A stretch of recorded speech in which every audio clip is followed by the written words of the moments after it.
MPJ crew welcome you to our rock world. You wonderful rock people, fans just like us. Welcome to my crew, to Simon, to Will, to Trish, and to Lauren, and to the absent Dom. Don't forget Dom.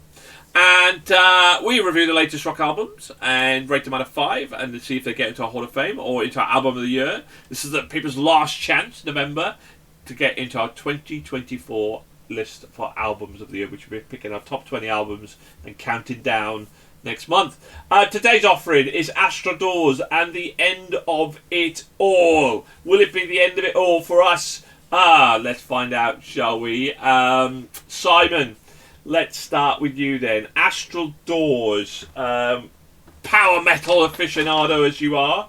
What did you think of this one? Oh, by the way, just to say who they are, Astral Doors is a Swedish heavy metal band formed in Borlänge in 2002. They've released 9 studio albums, but people out there, if you want to read more rather than me droning on, take a look at the text below the video. It's all there. Give me a bit of blurb as to who they are. Simon, power metal aficionado, come across them before? I don't think I have, no. And on paper, I should like this band. But I could just never get behind the 70s style of screechy, high-pitched metal singing. It's not bad. But to me, it's just not enjoyable, and it detracts from everything else the band is doing. I enjoy like 50% of the song, but then like a chorus or a particular bridge will kick in. It just makes you like wince. Tracks like When the Clock Strikes Midnight had like the really sick guitar riff in there. So cool. But then the vocals screeched back in, and I just tuned straight back out. It's kind of like, every time you hear someone start to growl, you immediately cut out. As soon as someone starts going like, for me, I'm out. There's definitely a big following for these kinds of bands, but unfortunately, it's just not for me. Power metal aficionado. William, did this get you back on track?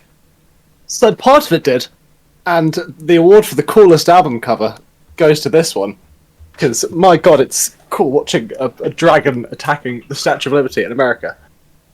Also, same as Simon, on paper, I should love this album. The lead singer is the former lead singer of Civil War, a band that I also very much liked. I think the reason I liked Civil War so much was the songs and the themes, which is that kind of theme is lacking with this. This is just generic fantasy album lyrics, and his voice doesn't sound as good as it did with the Civil War songs, in my opinion. It seemed I never seemed to mind his voice when he was singing about American history, but I don't know what it is about it. It just grinds on me and grates too much, and no. It's a very cool album cover though. Keep it up.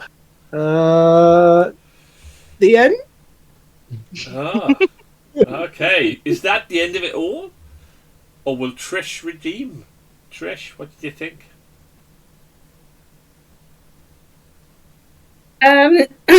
This is power metal, straight heavy metal album, full on beating drums and guitar riffs galore, alongside distinctions from the lead singer to propel this with anthemic tunes like Father Evil, which is a personal favourite of mine from the album. They are well established, having worked for over decades of doing what they love and being master genre. This album will be a must-have classic heavy metal fan. Wow. Okay, Lauren, did your journey more into power metal continue in great fashion? What did you think of Astral Doors?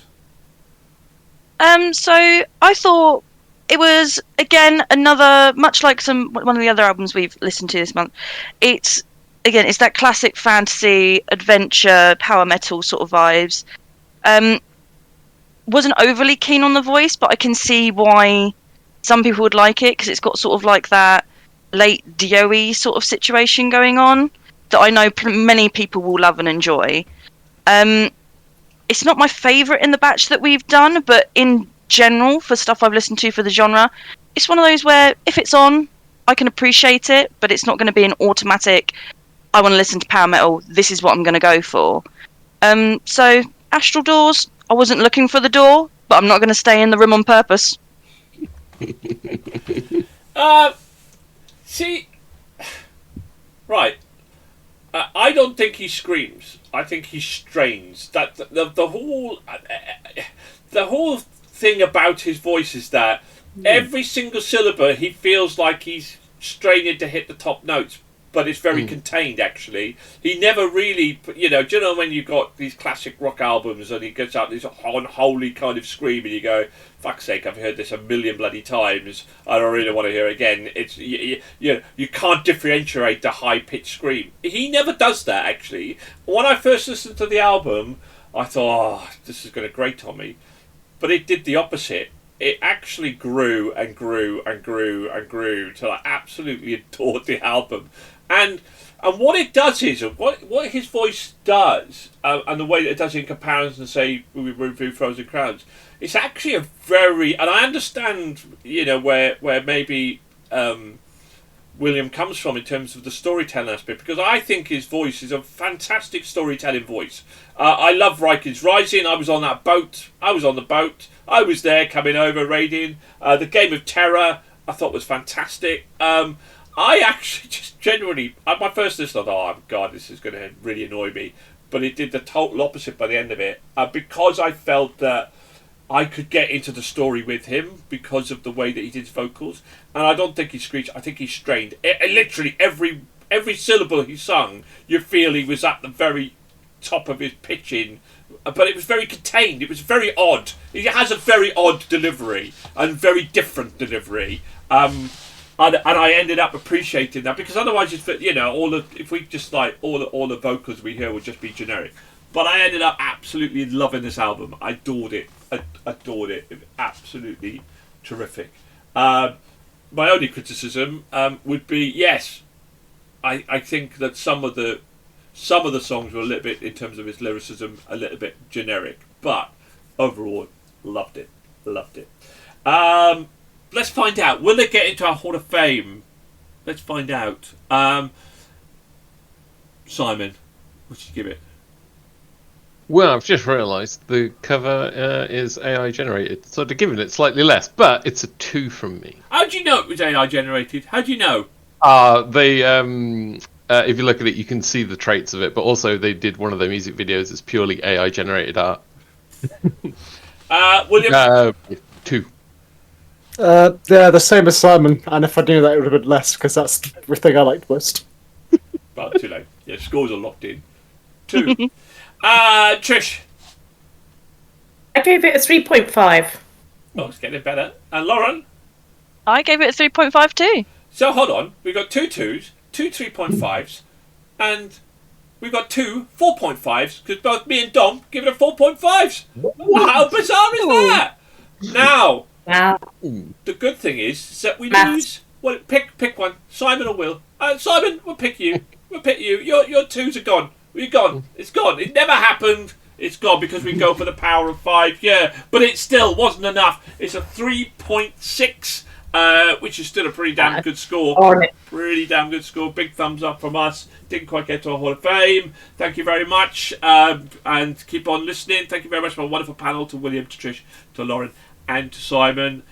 Keep on rocking. Don't forget, please like and subscribe. And you've got to tune in next month for our album of the years. But we've still got another. I think this is episode 7, so we've still got another 9 shows to go for not with this lot, only one more with this lot. In the meantime, thank you. Goodbye. Keep rocking. Bye. Bye. Bye!